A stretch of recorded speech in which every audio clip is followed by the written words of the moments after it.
ஏன் நாங்கெல்லாம் கோமணம் கட்டக்கூடாதா?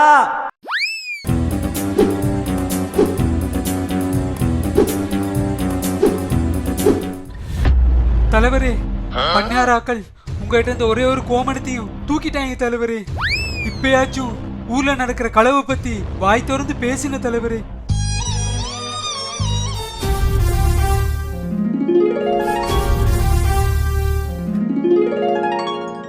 சரி, நான் பேசுறேன். என் கோமணத்தை களவெடுத்தவனை நிம்மதியை அதை போட விட மாட்டேன். இந்த ஊர்ல நடக்கிற களவெல்லாத்துக்கும் பண்ணையாராளுக தான் காரணம். பால் போத்தலை களவெடுத்தது பாம்பாட்டி பால்பாண்டி, வாழைப்பழத்தை களவெடுத்தது வாழையடி வாஞ்சிநாதன், சாராயத்தை களவெடுத்தது சாத்தியடி சக்கரபாண்டி, ஏன் எங்க பரம்பரை கோமணத்தை களவெடுத்தது கொல்லப்பக்கம் கோவிந்தன். ஏன் நாங்கெல்லாம் கோமணம் கட்டக்கூடாதா? இது என்ன பண்ணையாராளுக நைட்டோட நைட் என்னென்ன கூத்தெல்லாம் அடிக்கிறாங்கண்டு நாளைக்கு மீடியாவுக்கு முன்னுக்கு எல்லாத்தையும் புட்டு புட்டு வைக்கிறேன். இந்த ஊர்ல நமக்கு எதிரா ஒரு பய வாயை திறக்க மாட்டான். ஆனா இவன் மட்டும் எப்படி இப்படி பேசுறான்? நாளைக்கு மீடியா முன்னுக்கு நம்மள புட்டு புட்டா வைக்க போறான். பண்ணையாரே, அப்போ நாளைக்கு வாழைப்பழத்தையும் சர்க்கரையும் எடுத்துட்டு வந்துடுவா. எது சர்க்கரையும் வாழைப்பழமுமா? அதுதான் நாளைக்கு அவன் எல்லாத்தையும் புட்டு புட்டா வைக்க போறான். வாழைப்பழத்தையும் சர்க்கரையும் போட்டு புட்டோட குழச்சி அடிச்சோம்னா நல்லா இருக்கும். நானே நாளைக்கு எங்களைய பத்தி மீடியா முன்னுக்கு போட்டு கொடுக்குறான்னு பீதியில் இருக்கேன். உனக்கு புட்டு கேக்குதா? நாளைக்கு அவனை எப்படியாச்சும் பேச விடாம பண்ணணும்.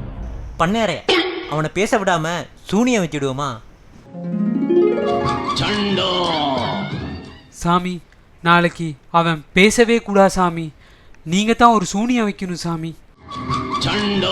அவனுக்கு சூனியம் எல்லாம் தேவையில்ல. அவனை பேச விடாம தடுக்கணும்னா அவனுக்கு பக்கத்துல நிக்கிற டை கட்டின கருப்பை மட்டும் தூக்கினா போதும்.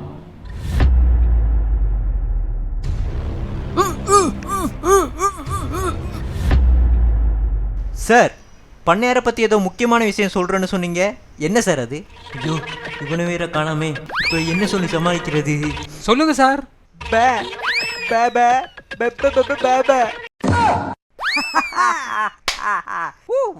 ஆயிஷாமில மகிமையோ மகிமை. நீங்க சொன்ன மாதிரியே நாங்க செஞ்சோம் சாமி. அவன் பேசவே இல்லை சாமி.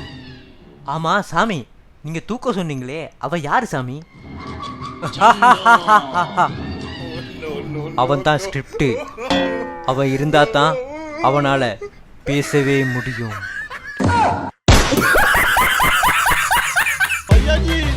भैया जी